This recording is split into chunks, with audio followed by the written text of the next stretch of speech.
নমস্কার বন্ধুরা, মীনাক্ষীর কুকিং ভিডিওতে আপনাদের সবাইকে স্বাগত। আজকের রেসিপি বেলে মাছ বেগুন আলু দিয়ে ঝোল।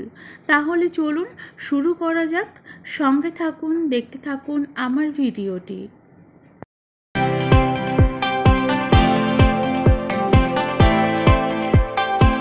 কড়াইটাকে খুব ভালো করে গরম করে নিয়ে দিয়ে দিচ্ছি সানফ্লাওয়ার অয়েল। যেহেতু মাছ ভাজা করব তাই সানফ্লাওয়ার অয়েল দিয়ে দিলাম।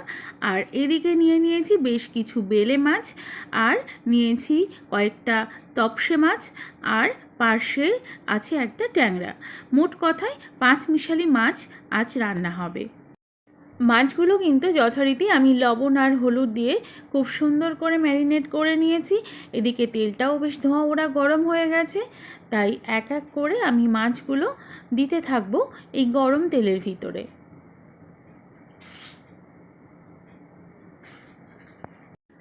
মাছগুলো কিন্তু একটা সাইড ভাজা হয়ে গেছে, তাই মাছগুলোকে একটু উল্টিয়ে দিলাম।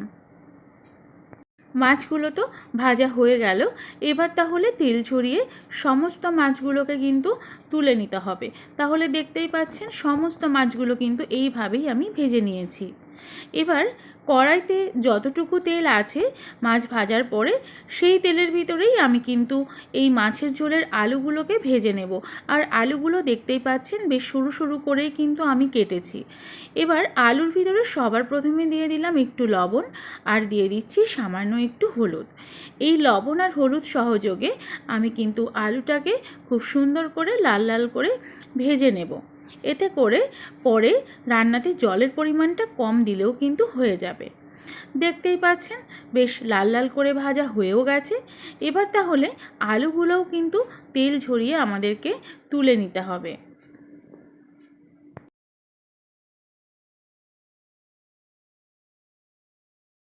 আলু ভাজার পর যে তেলটুকু ছিল সেই তেলের ভিতরে আমি দিয়ে দিলাম আরও একটু সরিষার তেল।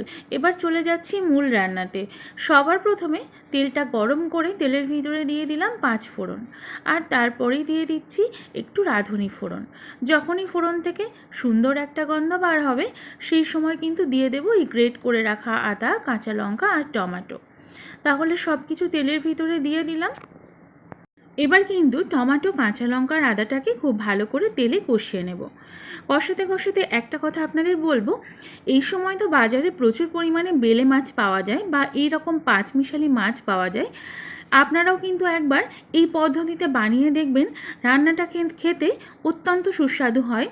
এখানে কিন্তু এই রান্নাতে কোনো পেঁয়াজ বা রসুন আমি কিন্তু ব্যবহার করছি না।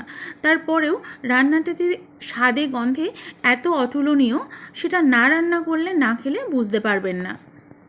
টমেটো আর কাঁচা লঙ্কাটা যখনই বেশ একটু সফট হয়ে আসবে সেই সময় আমাদের দিয়ে দিতে হবে এই রেসিপিতে যে বেগুন আমি দেব সেই বেগুনগুলোও দেখতে পাচ্ছেন বেশ সরু সরু করে কেটে রেখেছি, যেমনভাবে আলু কেটেছি সেই রকম মানানসই করে। এবার এই বেগুনটা কষানোর সময় রান্নাতে ঠিক যতটা পরিমাণ আমার লবণ ব্যবহার করার প্রয়োজন আছে সবটুকু লবণই কিন্তু আমি এখন অ্যাড করে দিলাম। আর এই রান্নাতে ঠিক যতটা পরিমাণ হলুদ ব্যবহার করার আছে সেই হলুদটুকুও কিন্তু আমি এখনই অ্যাড করে দিলাম।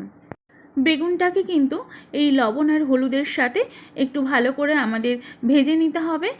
আর এদিকে আমি কিন্তু ইন্ডাকশানে বসিয়ে দিচ্ছি এই রান্নাতে যে ঝোলটা দেব তার জন্য একটু জল ইন্ডাকশানে গরম করতে বসিয়ে দিয়েছি, আর মশলাটা একটু বাদে অ্যাড করব। বেশ কিছু সময় ধরে আপনারা দেখতেই পেলেন এই বেগুনটাকে কিন্তু আমি সব কিছুর সাথে বেশ সুন্দর করে ভেজে নিলাম। এবার করে দেব গ্যাসের ফ্লেমটাকে একদম স্লো, কারণ আমাদের মশলাটা অ্যাড করতে হবে। তাহলে যে রেগুলার মশলাগুলো ব্যবহার করি সেই মশলার ভিতর থেকে আমি দিয়ে দিলাম প্রথমে 1 টেবিল স্পুন পরিমাণে জিরা ধনিয়া গুঁড়ো, আর সাথে দিয়ে দিচ্ছি 1/2 টেবিল স্পুনের একটু কম মরিচ গুঁড়ো। আর যেহেতু লঙ্কাটা একটু কম ব্যবহার করেছি, 4 থেকে 5টা, তাই ঝালটা ঠিকঠাক রাখার জন্য একটু গুঁড়ো লঙ্কাও আমি কিন্তু এখানে অ্যাড করে দিলাম ঝালের জন্য। এটা কিন্তু কাশ্মীরি রেড চিলি নয়। এবার সব কিছু মশলাকে একসাথে এইভাবে কষিয়ে নেব। যেহেতু সব মশলাগুলো আমাদের দেওয়া হয়ে গেল, তাই এবার কিন্তু ভেজে রাখা আলুগুলো অ্যাড করে দিতে হবে, কারণ আলুগুলোও তো মশলার সাথে আমাদের কষাতে হবে। আর এখানে আমি যেহেতু সব কিছু গুঁড়ো মশলা ব্যবহার করেছি, তাই সামান্য একটু জল কিন্তু এখানে আমি অ্যাড করে দেব। একটু জল দিলে কি হবে, এই গুঁড়ো মশলাটা যখন কষাবো সেই সময় কিন্তু পুড়ে যাবে না। তাহলে সামান্য জল অ্যাড করে কিন্তু এবার সব কিছু খুব ভালো করে আমাদের কষিয়ে নিতে হবে। দেখতেই পাচ্ছেন বেগুনগুলো কত সরু সরু করে কেটেছি আলুর সাথে সামঞ্জস্য রাখার জন্য। তাই জন্য খুব সাবধানে করতে হবে যাতে বেগুনগুলো ঘেঁটে না যায়। আর এদিকে যে গরম জল করে রেখেছিলাম এই মাছের ঝোলের ঝোলটা দেব বলে, সেই জলটা কিন্তু আমি প্রয়োজন মতো দিয়ে দিলাম।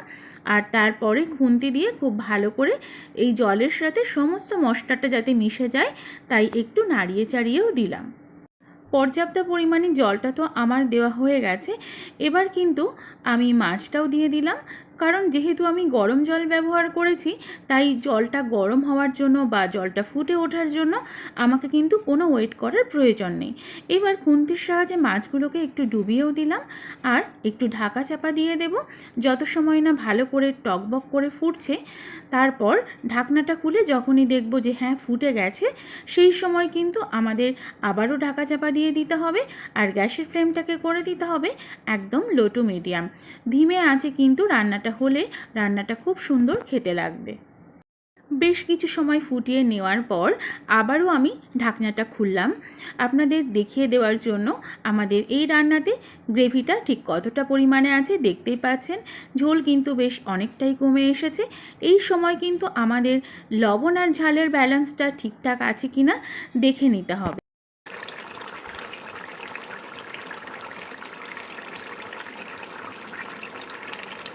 রান্নাটি ফোটার আওয়াজ শুনে আশা করি আপনারা বুঝতেই পেরেছেন যে আমার রান্নাটি কিন্তু অলমোস্ট ডান। এবার এই রান্নাটি, এই বাঙালি পদটি গরম গরম শুধুমাত্র পরিবেশন করার অপেক্ষা। যাই হোক, আমি কিভাবে এই বেলে মাছের রেসিপিটি বানাই সেটাই কিন্তু আপনাদের সাথে শেয়ার করলাম। আগেও আমি বেলে মাছ বেগুন আলু দিয়ে রান্না করে ছবি পোস্ট করেছিলাম। আপনারা সবাই আমাকে অনেক ভালোবাসা দিয়েছেন, সেইখান থেকেই কিন্তু আমি অনুপ্রাণিত হয়ে আজকের এই ভিডিওটি বানিয়েছি। যাই হোক, আমার ভিডিওটি যদি আপনাদের ভালো লাগে অবশ্যই ভিডিওতে লাইক কমেন্ট শেয়ার করবেন আর আমার পেজটি ফলো করে দেওয়ারও অনুরোধ রইল। দেখা হচ্ছে পরের ভিডিওতে আরও সুন্দর কোনো একটি রেসিপির সাথে।